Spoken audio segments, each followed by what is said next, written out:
Vamos a ver, por las informaciones que tenemos los padres, que seguimos un poco bastante de cerca lo que hay en relación con el síndrome. Yo tengo una hija de 30 años.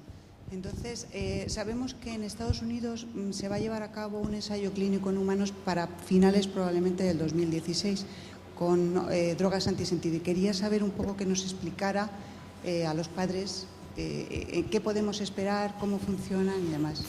Yo no soy un experto en ensayos clínicos, pero ya lo conocéis, que cuando uno ensaya una medicación, el proceso por el cual esa medicación se va a ensayar sigue todo lo que comentó ya el profesor Torrent, ¿no?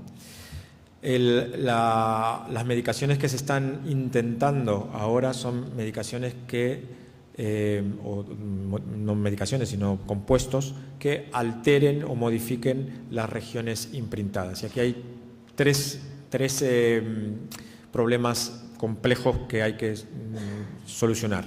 El primero es que los animales de laboratorio, son mamíferos inferiores, perdonadme, no tienen las mismas regiones equivalentes de imprinting que los humanos.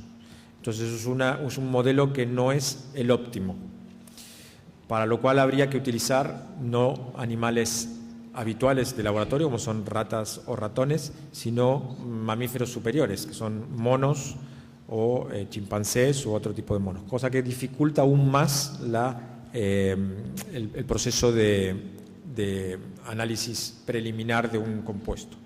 El segundo problema es el alcance de la medicación al target deseado, que para la mayoría de las enfermedades de imprinting, que en este caso es el cerebro. Y las regiones de imprinting del cerebro no son fáciles de llegar porque las medicaciones no pasan fácilmente la barrera hematoencefálica, o cuando pasan la barrera hematoencefálica lo hacen con muchísima dificultad, por lo cual la dosis requerida, al menos con los datos que hay hasta ahora, con agentes metilantes y demetilantes, es muy alta y es tóxica para el resto de los tejidos. Y el tercer problema, y el que yo considero más complejo, es que en este momento no se puede direccionar la modificación de los cambios de la metilación a una región en particular. Y entonces esto complica mucho, porque el imprinting y las regiones que están metiladas y desmetiladas son regiones vitales para otros procesos.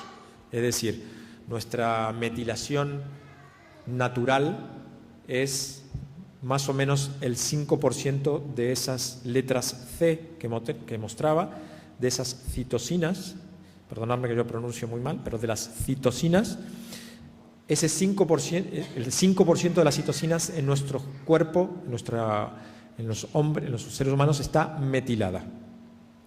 A medida que envejecemos, a medida que nos enfrentamos con tóxicos, llámese tabaco, alcohol, medicaciones, accidentes químicos, nucleares, nuestra metilación cambia.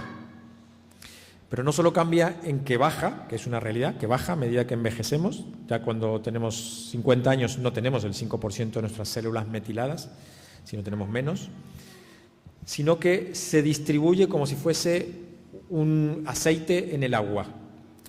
Va cambiando en regiones, y si en un gen las regiones que modifican los genes, que son los promotores, tienen que estar o bien totalmente metiladas o bien totalmente demetiladas para que ese gen funcione bien, eso no se puede targetear, no se puede focalizar fácilmente con una medicación. Entonces ese es el principal problema para poder modificar las regiones, no solamente de Angelman, también de Prader-Willi, también de Bewick-Wiedemann, de la diabetes neonatal transitoria, del pseudo-hipoparatiroidismo, de todas estas regiones imprintadas.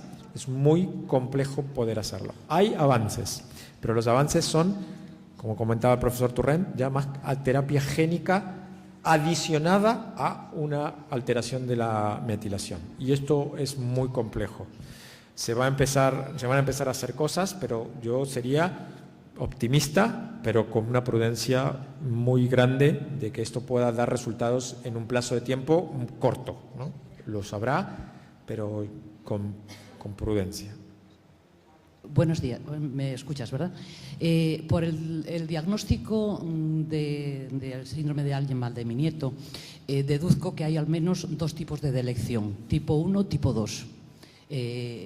La pregunta es, ¿qué diferencia hay entre delección tipo 1 y tipo 2 si solamente hay estas dos? Y la última pregunta, porque si no me van a quitar el micrófono, es, ¿se sabe algo de cuáles son las causas por las que ocurre una delección? Sí, bueno, la delección depende del tamaño. El tamaño de la delección, o sea, que sea tipo 1 o tipo 2, depende de la región y del tamaño. Desafortunadamente, las delecciones acontecen, se sabe que acontecen, por unas recombinaciones que hay entre fragmentos muy parecidos. Esto en la jerga técnica o en inglés se llaman LCRs, que significan Low Copy Repeats.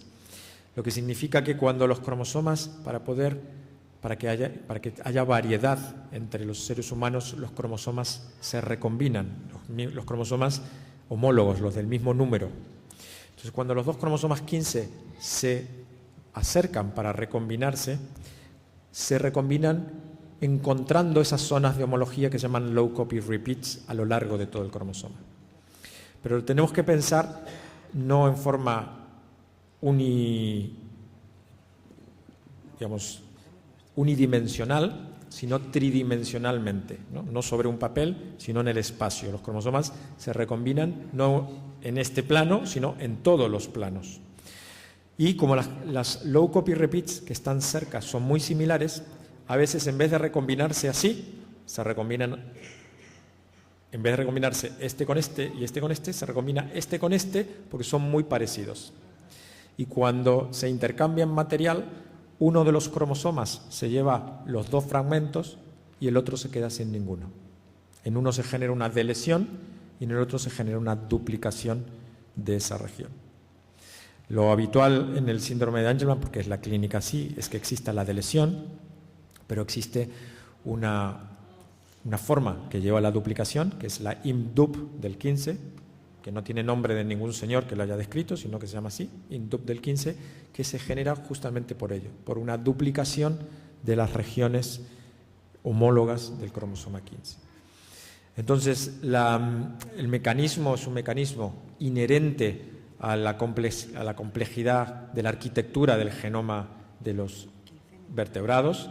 No solamente ocurre esto en el hombre, ocurre también en el perro, en el gato y en los chimpancés, pero con menor frecuencia, porque los duplicones o estos bloques de low copy repeats son mucho más frecuentes en la evolución hacia humano. O sea, los humanos tenemos casi 100 veces más duplicones o estos bloques de low copy repeats que nuestros inmediatos inferiores en evolución, que son los primates, ¿no? Entonces esto es así, es parte de nuestra especie, no hay posibilidades de poder incidir en ello, porque en el mismo momento de la fertilización y cuando los cromosomas se aparean para poder intercambiar material, acontece este mecanismo, ¿no? Entonces, una mujer, una pareja podría haber tomado más alcohol o menos alcohol, fumado más o menos, haber hecho más deporte o menos deporte, que ese mecanismo no hay forma de poder incidir sobre él.